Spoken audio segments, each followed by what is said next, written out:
Hi everybody! Hi! It's our first Wacky Wednesday, and I'm wearing my Wacky Watermelon shirt for Wacky Wednesday. um, yes, welcome everybody. Super excited for today. We are truly honored to be having this man who I can call a friend. I first of all, I met him through his gorgeous and stunning and talented girlfriend, which we will talk about later. But he is truly like an inspiration in everything he does. Did the music for Batman the Animated Series, Animaniacs, Sonic the Hedgehog, Hysteria, and then the 7D, and currently doing The Bravest Night, among many other things. Let me introduce the incredible Randy Rogel. Woo! Jeez. With that kind of introduction, I blush. Thank you, TJ. Just so you know, I didn't do the music for Batman. I was a scriptwriter on Batman. Oh my God! Hello, yeah. And then they were doing Animaniacs was coming up next. They were doing a show called Tiny Toons, and that was a Spielberg show. And I said, well, I should work on that one. And they said, no, you write that dark stuff. So then I wrote some funny songs for Animaniacs, and that's what got me on the show. That's amazing. I can't wait to talk about that process too, because just the getting to, what your career has been just truly incredible and inspiring, and to see like your jump from then scriptwriter to on a dark, it was a show that I watched. Actually, I loved Batman.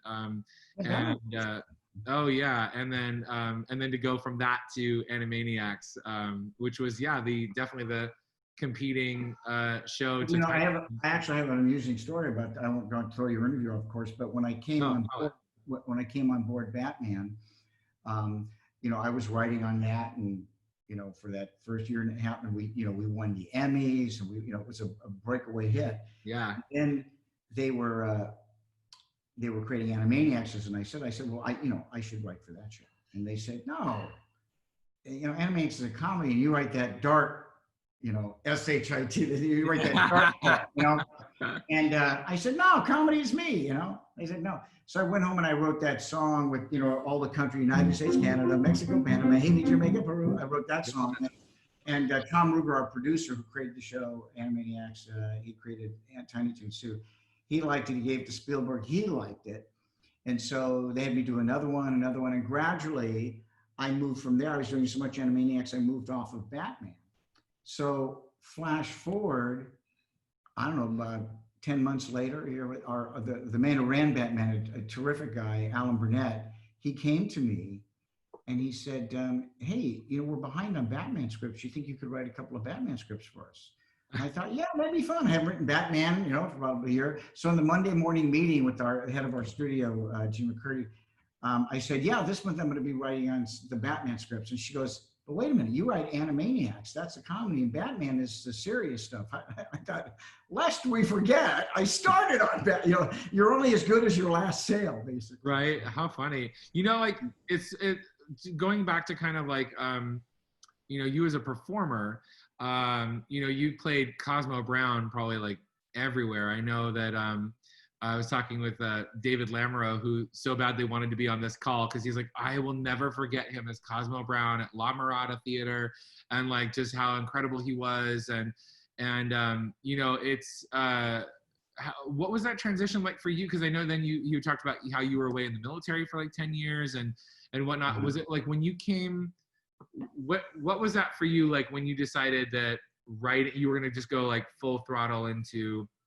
writing both scripts and music and all? Well, I grew up in San Diego, and I worked at the Old Globe Theater there, which was a great, training ground for acting. They had the Shakespeare festivals every year, and I did quite a few shows there. And then there was also some musical theater there called Circle Arts, where they brought in national tours and with the actual stars and cast everybody else locally. And then also they had Starlight, and I did the Artful Dodger there. So I did cut my chops on sort of those old musicals, which I think is what really influenced the way I write. I was going to say, like, it's absolutely in your writing, which we're going to talk about for sure in the way that old Broadway style. Yeah, exactly. And then, my family, we were kind of lower middle class and have a lot of money, and for some reason I don't understand, West Point appealed to me. And because my father was in the military, other than, he was in World War II, like everybody else. I should say everybody else of my generation's dad.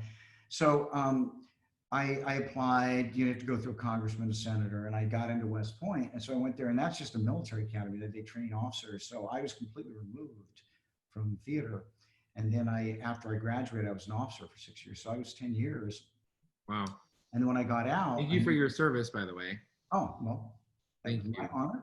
And then when I came back to the United States, I was getting out because I never intended to make the military my career. But I went into corporate life, and Procter & Gamble picked me up. They love junior military officers. And so they moved me to Seattle. I remember I said, "Where's Seattle?" And they said, "Oh, no, people love Seattle. You'll go there for a year, and then we'll bring you back down to Southern California." Well, I stayed there a lot longer, but I got recruited away to other companies. I was with digital and traveling a lot. But Seattle had a lot of theater. So for fun, I thought, it might be fun to do a show again, but I didn't think I'd be very competitive. But I started working immediately, and I worked nonstop as an actor in Seattle. But then I thought, I really want to, I was balancing both that, a corporate career and doing theater. And I thought, I really want to work in film and television. Where you make money. Yeah. What? I said where you make money. Yeah. Where you make money. Yeah, I know, because when you work in film and television, you make 10 times more than you do on stage. Yeah. So I got in my car, I drove down here, I slept on a friend's couch, and I began auditioning. But I was always a pretty good writer, I thought. So I was writing scripts too at the same time, because nobody knew who I was, and I didn't have any kind of directing or writing degree. But a friend of mine, I don't know if you know Kelly Ward. Kelly Ward's working. Oh yeah, yeah, of course. Yeah, and so Kelly and I grown up doing shows together in San Diego. I remember we did Peter Pan. We were both little Lost Boys together. Oh, okay. And so I ran into Kelly again, and he was working over at Hanna-Barbera. He was a producer over there. And so I said, I think I'd be a pretty good writer. And he said, well, there's this new show they're developing over at Warner Brothers, this new Batman show. He said, it's animated. And I said, oh man, I don't know anything about animation. He said, well, I think they're trying to do it like little live action scripts, So he called over there to a producer and said, I got a guy here they wouldn't even burn the stamp to mail me the Bible. I had to drive over there and get it. The Bible, for those of you who don't know what it is, it's a document that explains who the characters are, the kind of stories they want to do, and the relationships between all the characters. I kind of knew Batman from having read the comic books when I was a kid. Of course. And so I wrote some scripts, and they made it through, and Alan Burnett, the showrunner, liked them. And so he brought me on board, and then they put me on staff, which was really great for me, because I was the one writer among 4 story editors. I was the gang writer, man. I was just writing nonstop. Wow. He was really training me, because I didn't know how to write television. And I'd put shots in there you couldn't physically do, and he'd correct those for me. But the show became an instant hit, and that led one thing to the other. But I always had that kind of musical comedy thing in me, and that's when I did it for Animaniacs, and that took off right away. And that's what is so clear. I mean, you obviously have such a brilliant understanding of musical. I mean, obviously, you're an incredible artist altogether, because then you're writing something dark like Batman, and then you hop into Animaniacs, and your sense of broad comedy coming through such an honest place is what I think resonates so well with everyone, and really makes it something that everyone can connect with on any age level. That's what I loved about Animaniacs and Tiny Toons and The Simpsons and things that are like that, where any age can connect with shows like that, and that's what makes them. Well, I'm glad you said that, because we used to write up. I remember when I first started writing these shows. One of the, basically it was the writers. We were just trying to crack each other up, But yeah, I had an exec, a network exec, say to me, these songs are too hip for the room. You really should be writing like Barney. And I said, no, I said, kids are a lot smarter than you think they are, and if you write up to them, they'll go. So fortunately, the people. And you made them smart. I told you the story earlier, but I was like, my brother memorized the nations of the world and delivered it as a report in school and got credit for it. So it was educational, but making education fun, you know what I mean? And something. Well, that's a real honor to me, because that's why we moved on to Hysteria, which was all about history. I wrote funny songs about history, but the idea was the kid didn't know he was learning history. He was just being entertained and that goes back to when I was a kid. I remember I used to watch Rocky and Bullwinkle, or, even if you watch the old Chuck Jones stuff. In fact, I had the pleasure to get to know Chuck Jones because he was at Warner Brothers in those final days, and we get to talk to him. But when I was watching, the mouse run up the piano, and it's going, as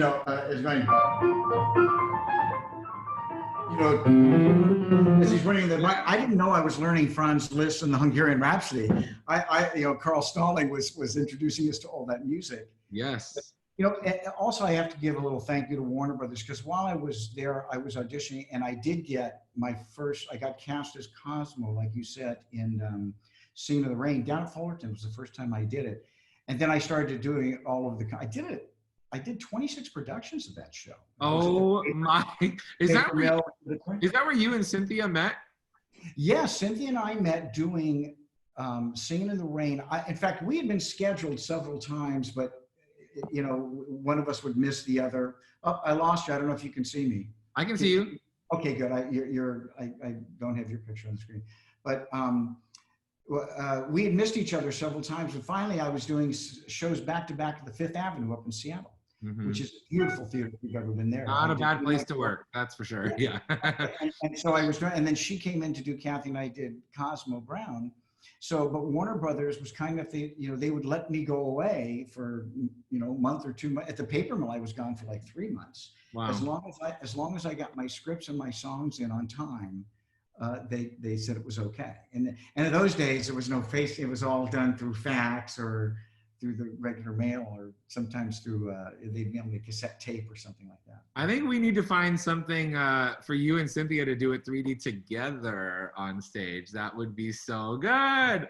That would be fun. In fact, I remember we did Singing in the Rain. It was a great show. We worked really well together. And then we did, we did that. And then years later, we met up again, because we were just colleagues at that time. And I did George M. I played George M. Cohan and George M.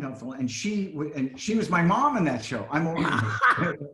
So we kind of caught up with each other again after that. And so it's funny. I played my wife. I played her father in a show. So it works out. It does work out. It does So okay, I want to talk about. So everyone, we may at the end of this get a fun little something on the piano. So I'd be happy to share a song with you. But yay! So before we get there, though, I want to talk about your process. So when the genius, because there's two completely different art forms. Oh, well, many different art forms. You write scripts and all that, but now specifically narrowing in on the music part of it.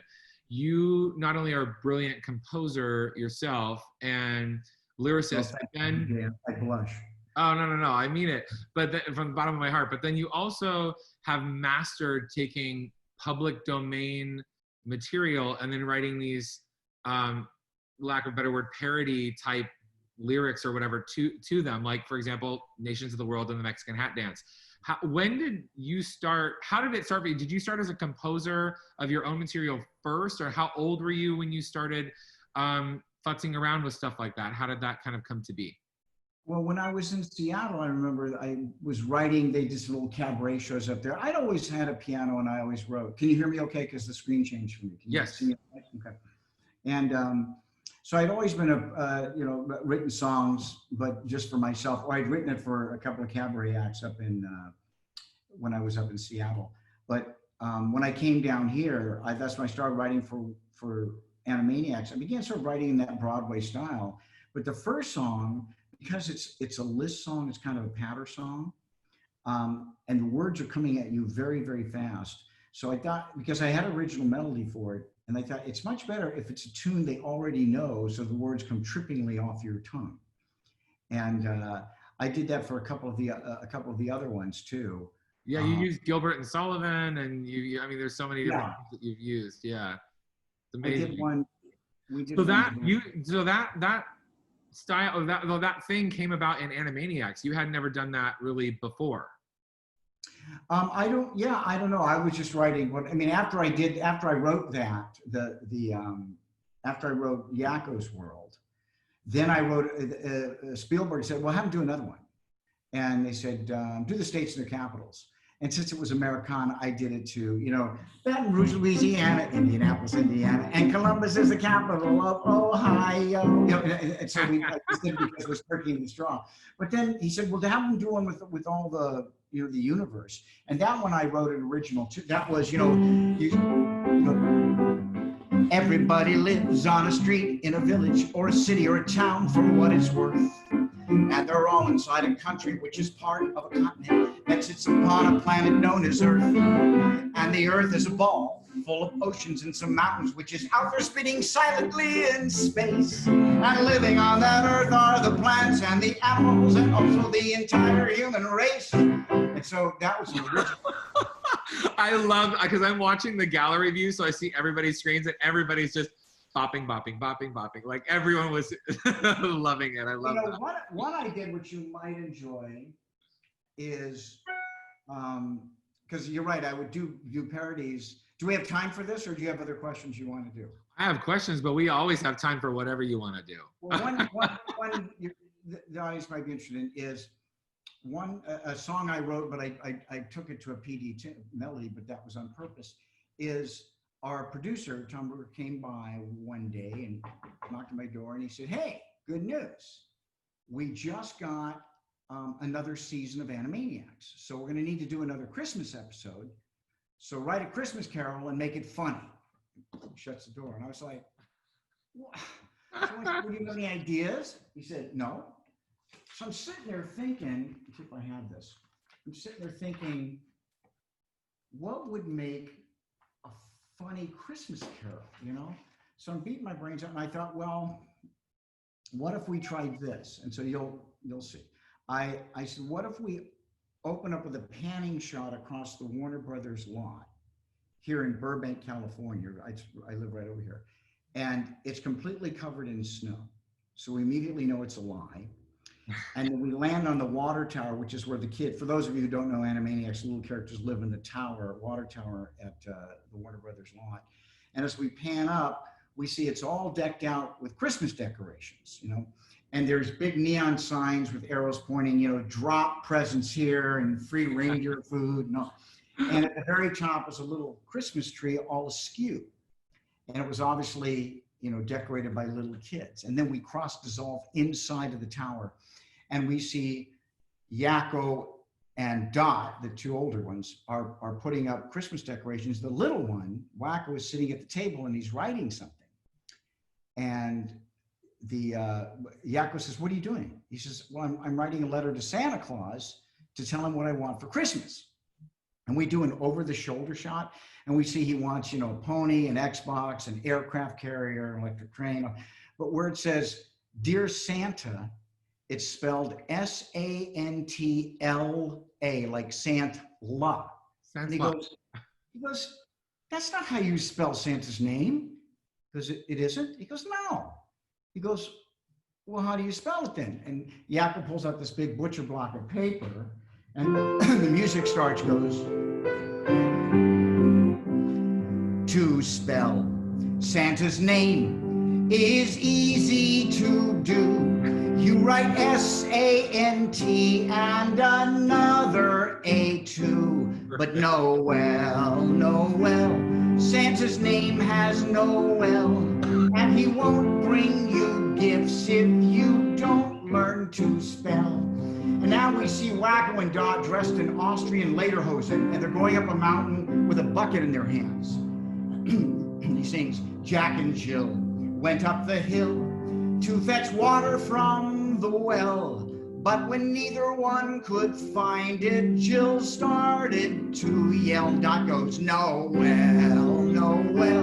I can't believe there's Noel. We walked all the way here and I'm mad, can't you tell? And now we cut to the Pequod on the high seas. Captain Ahab took his crew, his harpoon and set sail. And he called out to ships, have you seen the white whale? They go, no whale, no we ain't seen no whale.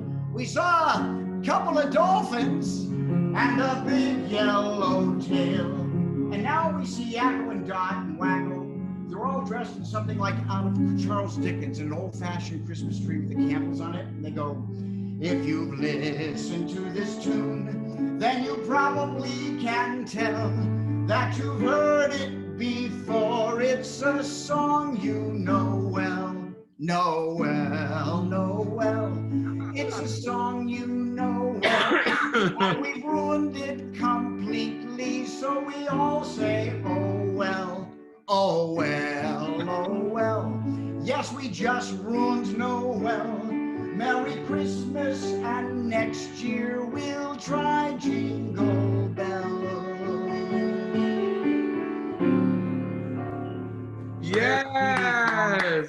And that one won one of those Emmys on this on the shelf up there. So. Truly, like, it's beyond brilliant. And was so just like how you just did it just now. Is that similar to like how a pitch would happen for you, like, or like when you're going into doing a storyboard? That's how that would I would go to the producer. I'd play. He'd come to my office. Spielberg gave me a piano in my office, which was really nice. So they'd come and I would play it for them. And then once it was approved, you know, because I'd get notes. Then once it was approved, then I would. In those days, we didn't have those big fancy notation programs. I would just hit play and record on middle, and I'd play it, and then I'd send that over to the Warner Brothers Orchestra with the lyric sheet, and then they would turn it into a full-blown orchestral thing. So yeah, and it's a part of the process I definitely want to talk about. But you kind of answer how your first gig, how the first one happened, and then I'm gonna skip that one. So and Animaniacs came from Batman, which is so wild. I mean, like the relationships with Batman, which is just wild to me because they're not at all alike. But when it comes to your relationship in the process, so as you just discussed, that you write the song, you get your notes, blah blah blah, you record it, and then what is go to like an arranger and then an orchestrator and then who's writing like I know you're writing like the lead vocal line, but if there's like backgrounds, are you writing the backgrounds? Is someone else doing that? Like what is your involvement throughout the process? Right. In the animation, once you give your deliverable, it's really quite. It's actually when we do a concert series, we actually talk about this. Basically, what will happen is I'll write the song. I'll send over to the Warner Brothers Orchestra, and they put down just a real simple scratch track. The conductor will put down just from the piano. And he has a time to a click. That's very important. Then we bring the actors into the studio for a recording session, and they give us and we had some of the greatest voice artists. You know, we had Rob Paulsen, Tress MacNeille, who's done 500 episodes of The Simpsons. She's a regular on Futurama. Jess Harnell, yeah. Nancy Cartwright. Nancy was Bart Simpson. Yeah. And Rob was, oh my God, Rob has done. Besides doing several characters of the lead characters on Animaniacs, he was 2 of the Ninja Turtles. He was Carl and Jimmy Neutron. I mean, he's just done thousands and thousands of hours of television. These guys are all very experienced. They would come in and they would lay down a track with a performance. So that's what you want to get is their performance and their voice. Then that goes to a storyboard artist. Whenever I would write a song, I would also write out all the video. I'd write a script with the song, so whatever was going on in each word of it, I had written out what was going on. Oh, wow. Now, usually they follow that. Sometimes a storyboard artist could even have a better idea and change that, but he'd have to get the permission of the producer. But that would all get storyboarded out.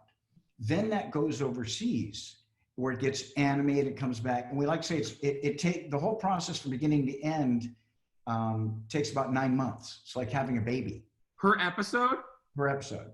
And Woo! So it would go, that's where we have a production line going. So it goes over, it gets animated, it comes back. And then after all of that, as the corrections are made and we've got it locked to a time code, that's when it's an exciting time. We all go into the big sound stage at Warner Brothers or Disney, wherever you're doing it.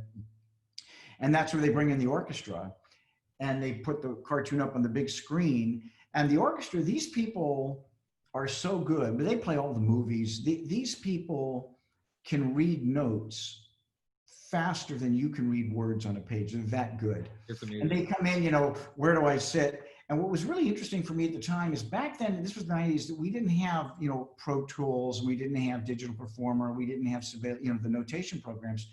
So we used to say, we had a saying, we say the music was born at the podium, because until the conductor dropped that baton, none of us knew really how it was going to sound. Nowadays, you can kind of mock it up, but we would go in there and these people would be sitting in front, and you know, cartoon music has a lot of hits to it.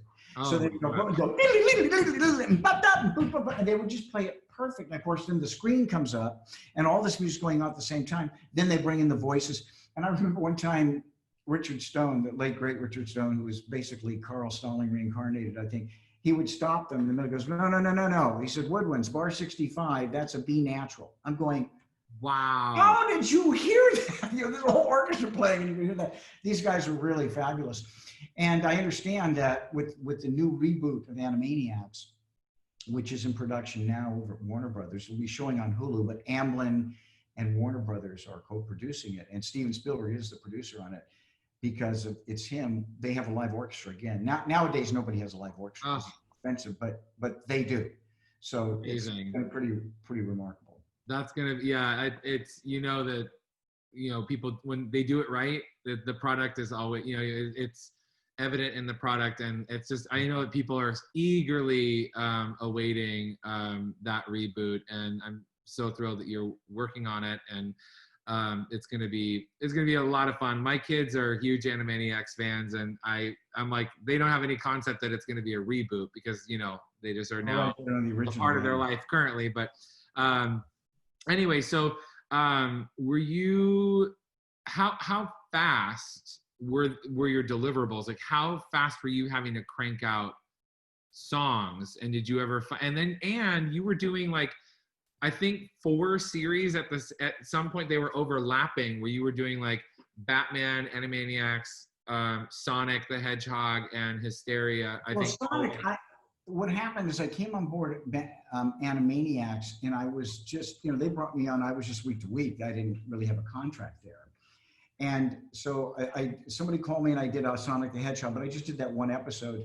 But then I won an Emmy for Batman. And I remember going into the next day and I saw when the heads of production in the coffee room, and I said, and hey, congratulations, your Emmy. I said, I know, can you believe it? I already had 2 calls today. I got one from Disney and one from Nickelodeon. You know, they were offering me jobs. She goes, you're going to work for Disney? So then the head of the studio called me right away. So you're not going to work for Disney, are you? And I said, no, I like it here, but I would like, I mean, I've been here for like a year and a half. I'd like to get a contract. She goes, you got it. So they put me under contract. So let me help me get, you know, solidified there. But so then I did not, once I was on staff at Warner Brothers, I was not allowed to work on other shows. When I was on staff at Disney, they say, you know, you're working on our show. Yes, but I did do several projects. Primarily, I was on Animaniacs. Now and then I do Batman. We did Hysteria. We did Pinky and the Brain. People were working on, I did a little bit, not much, on Freakazoid. That was all Paul Rudd's show and John McCain. Oh, my brother is a huge Freakazoid fan. Yeah. That was all Paul and just geniuses, Paul and John McCann. That show was them. So, and then I did a couple other internal projects at Warner Brothers and stuff that we were developing. So you're always pretty busy. But as far as I think your question was how fast were your deliverables? Yeah. We'd come up with an idea, and usually within a few days, I'd have the idea for the song. Then I had to kind of write it out, make it clever, and then get a good tune going. So it could take anywhere from 3 days to 5 days sometimes. Scripts generally would take, you'd have a couple of days to work out kind of the beats of the story. Then you go into outline, and we would give people, you know, 1 or 2 weeks to do a really detailed outline, and then another 2 weeks to do the script. That was generally how we handled that. Wow. So insanely fast. Now I can assume, obviously, your intimate knowledge of scripts and stuff obviously aided your, you know, you being able to produce all this, you know, or to write all this music for anime, because you would go back and forth. I know you also wrote some scripts for Animaniacs as well, right? Oh, I wrote lots of scripts for Animaniacs. So like, so were you initially brought on for just music, and then that evolved into scripts, or how did that, or was it always both? Well, I came on board for Animaniacs. I remember I wrote a spec script, and then I wrote, and that went forward. And then I had the idea for the song, and I thought, let me do this. So I submitted that, and he liked that. So generally, when you're creating a new show, which Animaniacs was, people sort of graduate, they gravitate to what they do best.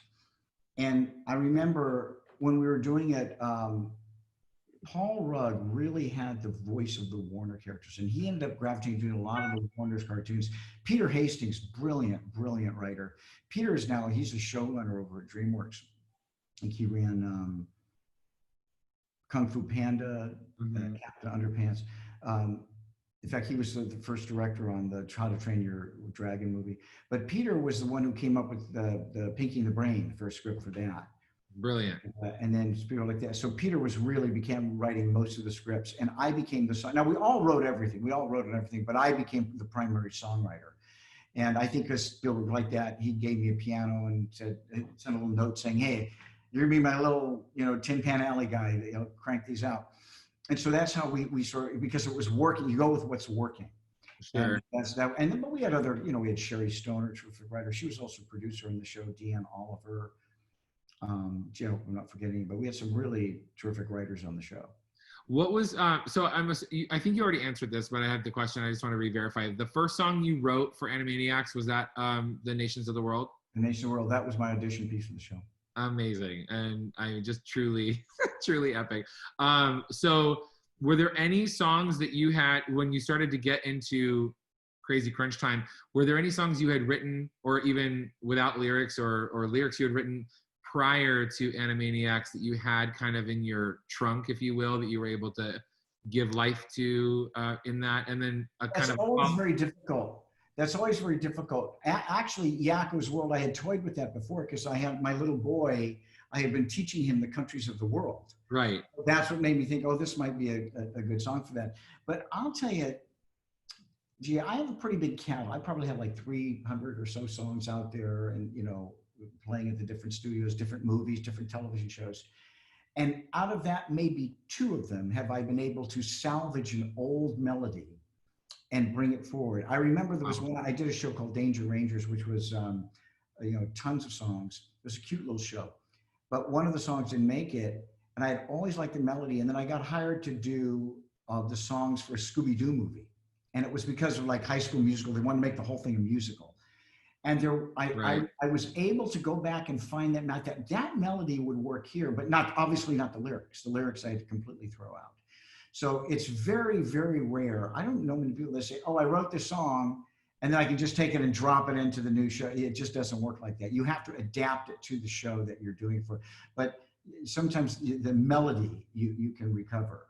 But I've done it twice, and any other time I tried it, it didn't work. It didn't work. Wow. So is there a song that stands out, maybe specifically Animaniacs, but on anything that you wrote that was like the most challenging and or the most rewarding, which are obvious, would often walk hand in hand with each other, but yeah. People sometimes ask me that. They say, what's the hardest song you ever wrote? And I always say, the hardest song I ever wrote is the one I'm writing right now. Yeah, that's a perfect answer. And then once it's done, it's all, people think, oh, that was easy, but you kind of bleed over them. Sometimes it comes really fast. I wrote in fact, another song that won an Emmy was, you remember the earthquake that happened back, well, maybe you don't, I don't know, but 94, we had that big earthquake. Oh yeah, I was knocked out of bed. I remember that. I was living at that time up in, I live in Toluca Lake now, but I lived in Simi Valley at that time. And, which is right next to Northridge. So my house got trashed. Oh, wow. And my son said, "Hey, Dad, why don't you write a funny song about an earthquake?" And I was thinking, well, people died and devastation and buildings fell. How do I make that funny? So I remember I was driving home from Warner Brothers. I'm on the 405, and I'm thinking, a quake. And this song, I just saw a quake. The house begins to shake. You're bouncing across the floor. I'm watching all your dishes break. But and it just got. I pulled over to the side of the road. I quickly grabbed a piece of pen and paper and I began writing it down. And I'm on the shoulder of the 405. I had a cop come up to me. I would have said, "Just write the ticket. Don't write the ticket. Don't stop me right now." But that song just poured out of me in one take. I mean, that very, very rarely happens. It's just wow. Thing. And that won an Emmy, of course. But other ones you really have to struggle over. You have to bleed over them. So. Wow, that's I love hearing that was written on the side of the 405 freeway. That's amazing. I have to ask you about the opening. Was it the opening for Animaniacs had so many variations. Brilliant. There's like a over 7-minute long YouTube tribute video that compiles all of them.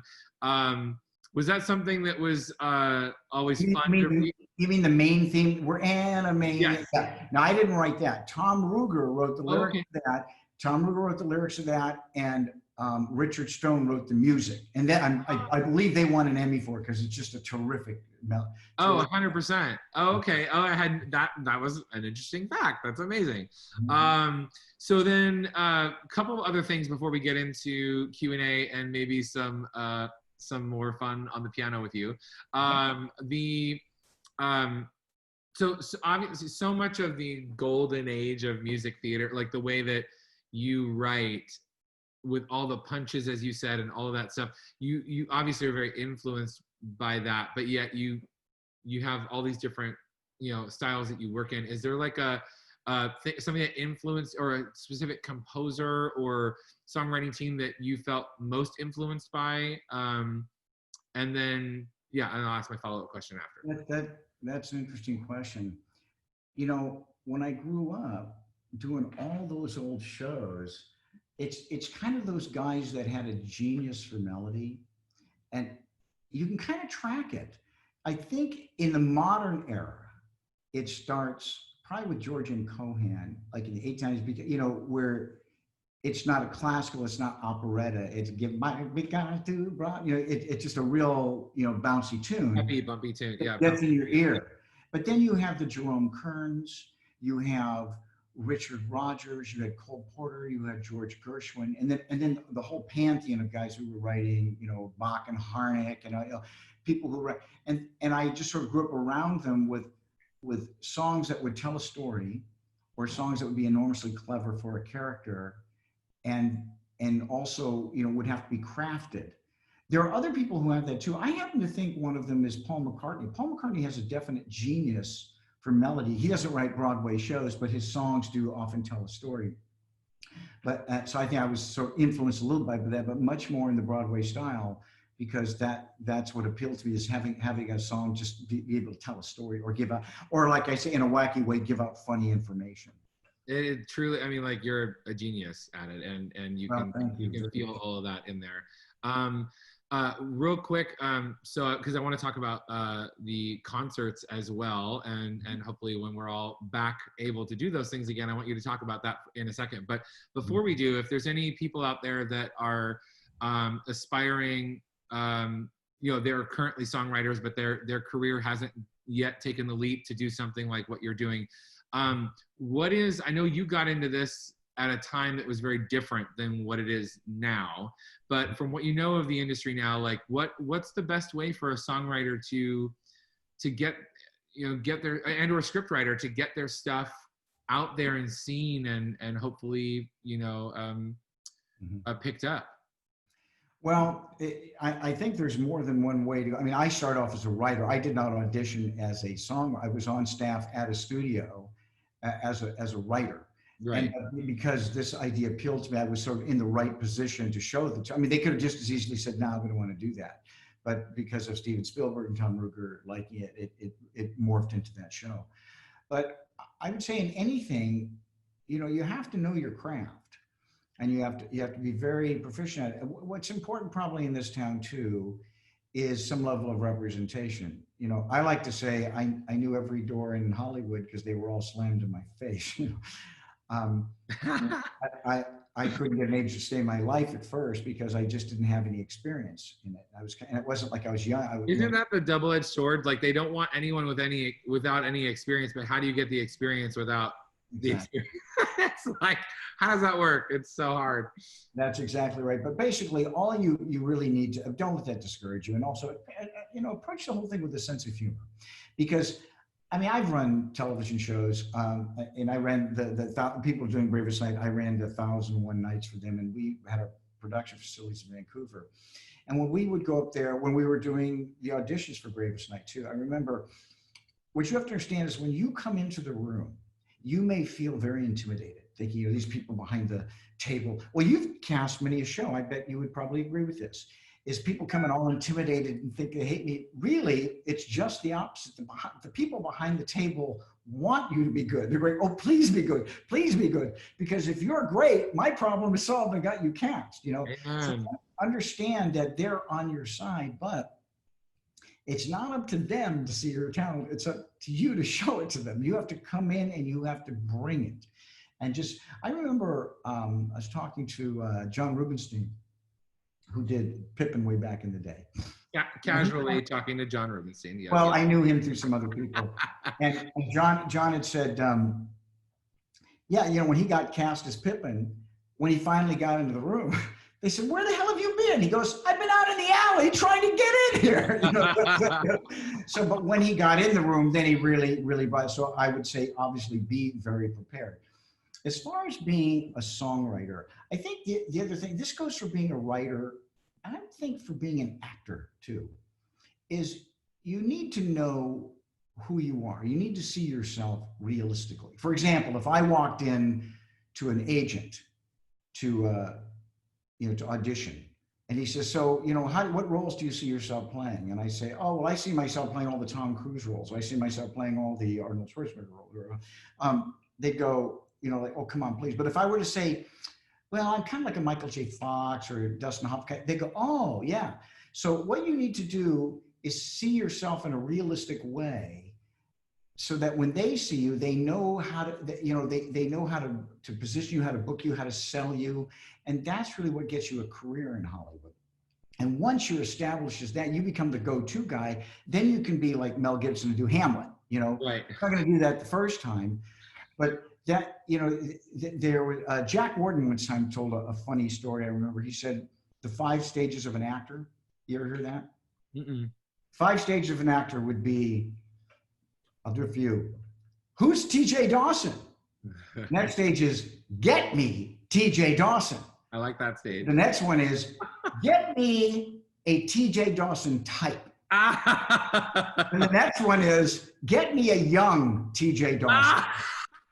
And the last stage is who's TJ Dawson? So that, you know, in other words, you have to sort of become the person where they go, oh, that's brilliant. That's our Hitler. That's the guy we want. So you have to get that reputation. I mean, that happened to me. It's like Animaniacs. Disney recruited me right away. They wanted me to do those kind of songs for them. So I got that appropriate. But know your craft, and then there are, you know, try to find go to find the right agents for yourself. And I mean, now I just signed with ICM for our concert, but I would never have been with ICM in the beginning. I'd have been lost with them. They have people far bigger than me. So you may want to find a boutique agency, and you want to find an agent, number one, who has access, who can get you in, and number two, who sees you for who you really are. You know, they know how to sell you. And 3, they don't have, you know, 50 other people like you. So you're only going to go once out every, you know, you have to have, you know, find that agent that really knows you, represents you well, and you have to manage your own career like that. I can't say that enough in that you have to remember when going into looking for an agent that they are working for you, and you're interviewing them as much as they're interviewing you, and to ask them all those questions. Those are brilliant things. I hope you all wrote them down or remember them, that those are brilliant questions to ask an agent when looking for one. So, Randy, two more questions, or one more question, and then I want you to tell us about your concert series, and then we'll take a couple questions from all the peoples. But what was it like working with Steven Spielberg? I mean, good grief. How was that? Well, you know, I can't say that I was sitting at his house for dinner, you know, palling around with him. I met him on numerous occasions, but I'm sure I was like a little flea in his universe, but he did know me. And I saw him at a rap party one time. It made me feel good that I had written that song, I'm Mad, with the kids having to fight in the car. And he said, how'd you get in the back of my car? I go, I said, if you have the same problems that the rest of us do. But what really amazes me about Steven Spielberg is how he gets it all done, because that first year that we're doing Animaniacs, and that's a lot, you know, because you're creating the show, and so you're trying to figure out which scripts work and which don't. And he was giving that year, he was out of town, out of the country most of that year, because he was doing Schindler's List and Jurassic Park in the same year. Right. So we get notes from him and all that. But at the same time, he knew everything that was going on. And I can actually tell you a story I haven't told many people, but it's been a long time, so I don't think anybody would mind. Um, I remember one of the first scripts that came out, as they were trying to figure out the Warners, they had been a little mean. And so what had happened is they went into a candy store, and this guy was a real jerk to them because they said, hey, we want candy. He goes, we have to pay for it, you know, and he's a real jerk to them. So they, you know, kind of beat the crap out of him, right? So the head of our studio, Jean McCurdy, is a great studio head.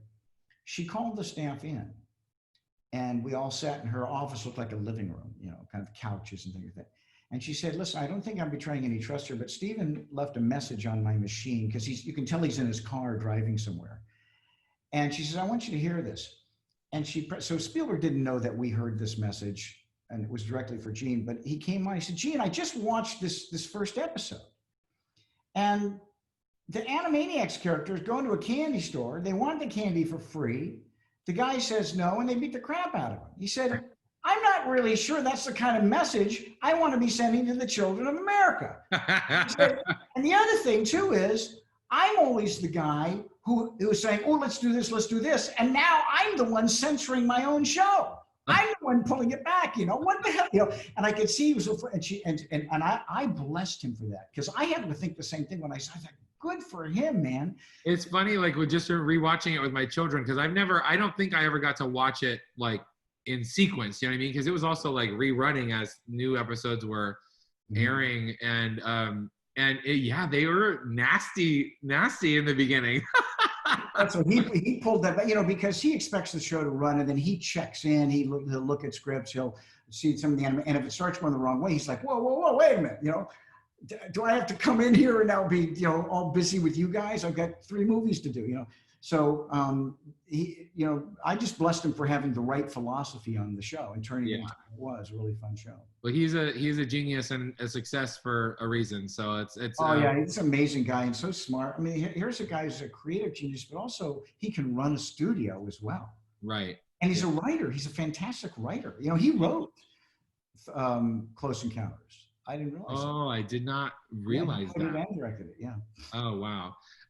Okay, so concerts. Tell everybody what's going on, because I don't know if everyone knows, but when all this comes, when the world starts spinning again, you gotta go see them in concert. This is a really fun show. It's a show that we do depending on the venue. Rob Paulsen and I, but we also bring Maurice LaMarche, who's the brain in Pinky. So we have Pinky and the Brain there. Jess Harnell, who's Wacko.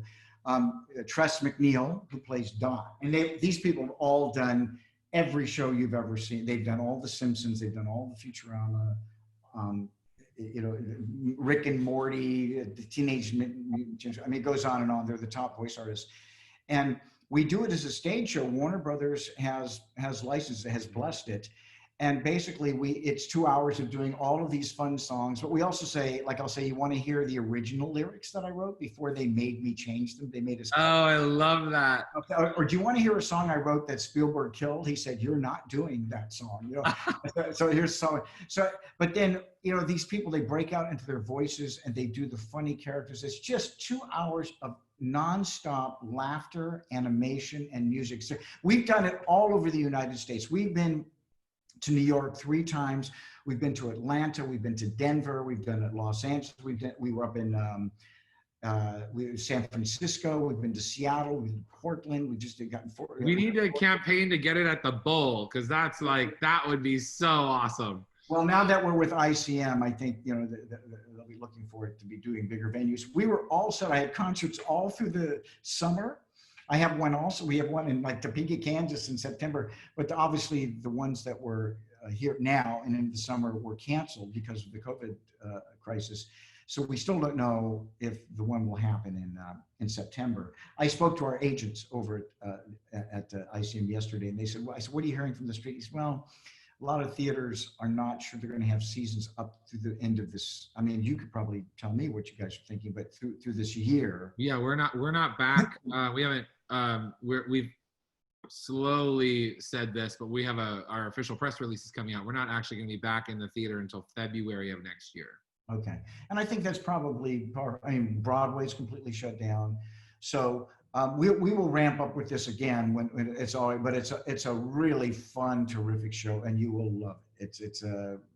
We should book it at If you like to Cerritos. laugh, if you like animation, you like music, you like fun and live performances.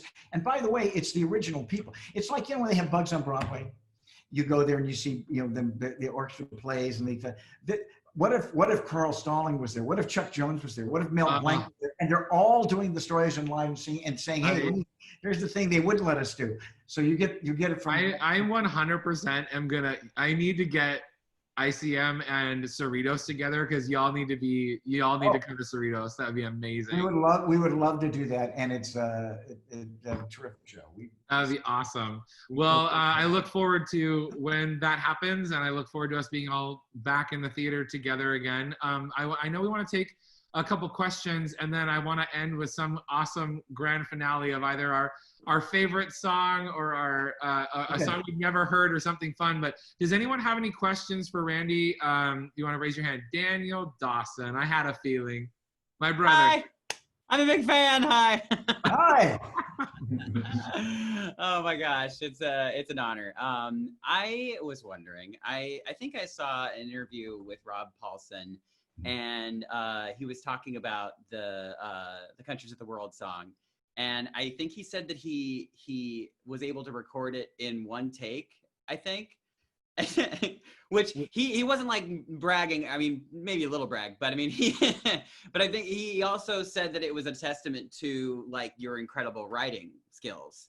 Well, it's funny. At the time when when I'd written Yakko's World, and I went to do Cosmo Brown, and I was at Wayne Bryan's place. I was in Wichita. In Wichita, and so Rusty Mills, who directed it, Rusty's passed away now, but he FedExed me a cassette tape. Cassette tape, for all of you out there who don't know what that is, right? And so I listened to it, and also I'd written out where all the countries were. I remember I had like Spanish Sahara. He goes, "Where's that?" So we were on the map. But I listened to Rob, and I said, I hadn't met Rob yet, because they were just stamping up for it. And I said, "Man, Rusty, who is this guy? He's really good." And he said, "You know what?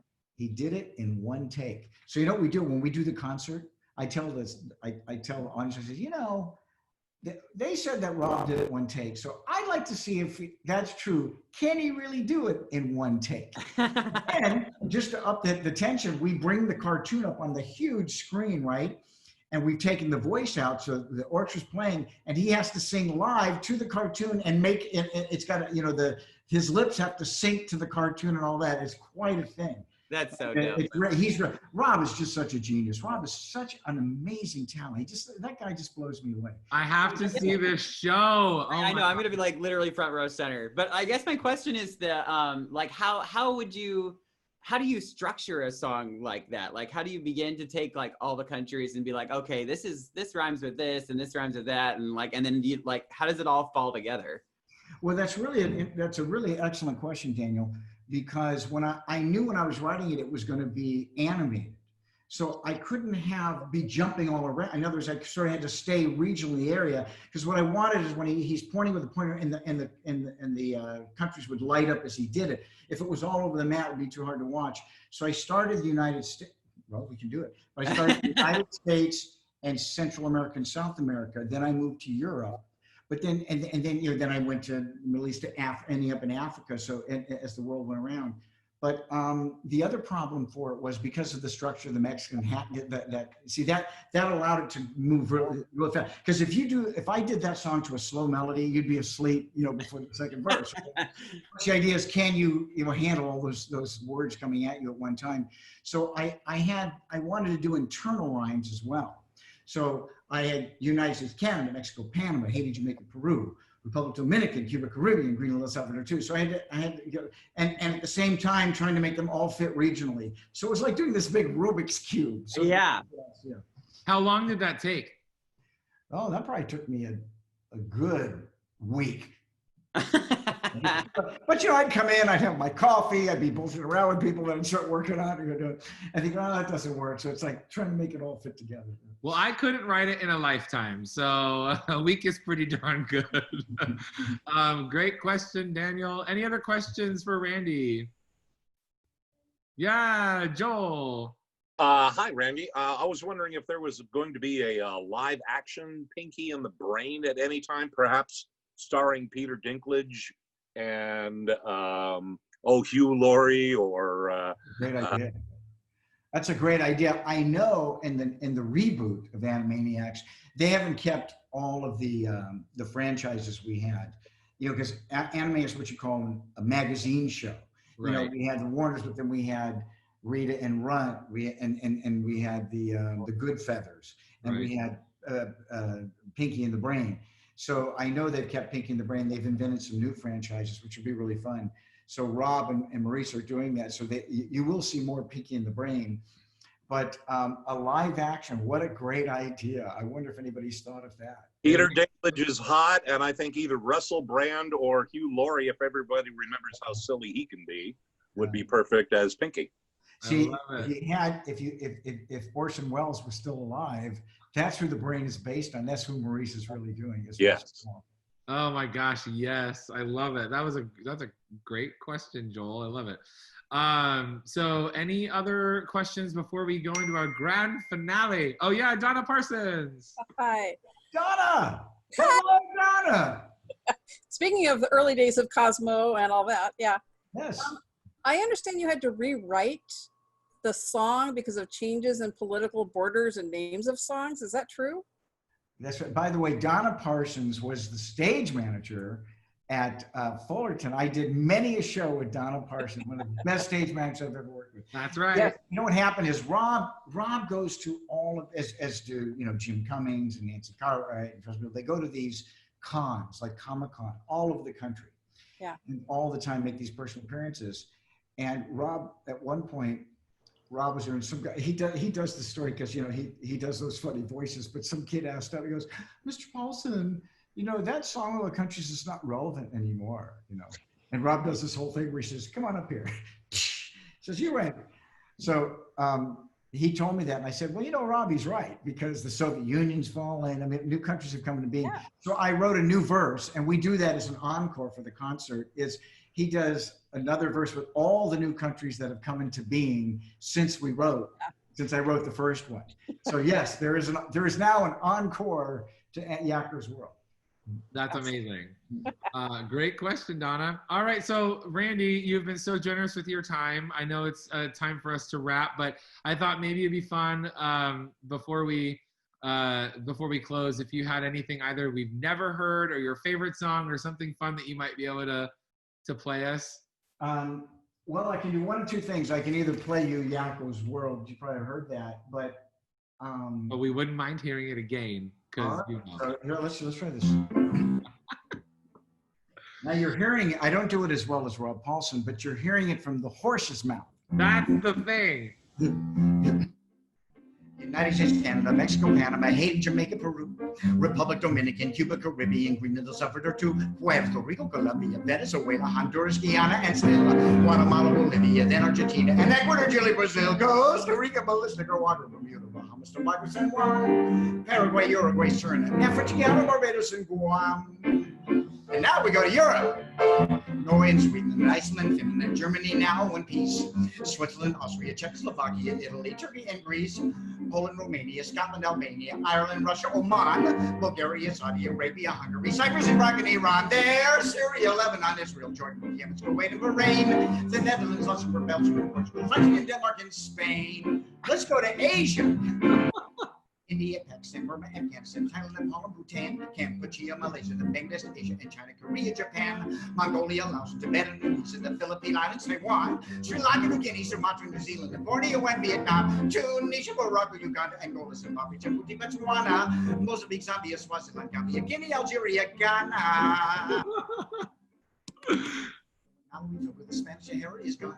Nigeria, Chad, Liberia, Guinea, Gabon, Tanzania, Somalia, Kenya, and Mali, Sierra Leone, and Algeria, Dahomey, Namibia, Senegal, Libya, Cameroon, Congo, Zaire, Ethiopia, Guinea, Bissau, Madagascar, Rwanda, Moher, and Cape Mount, Congo, Ghana, Qatar, Yugoslavia, Greek, Mauritania, then Slovenia, Morocco, Palestine, Mali, Palestine, Fiji, Australia, Sudan. Woo! I'll tell you something most people don't know. I also wrote a tag to it, which Warner Brothers cut. and it was, "We are the world. We are the children. Why should someone write a song like this? It's pretty bewildering." And they said, "You're not doing that." Oh my gosh. Truly, Randy, like, could not have been a better way to end this Wacky Wednesday. You are a genius. It was an honor to have you here. A huge round of applause for Thank you. this incredible artist.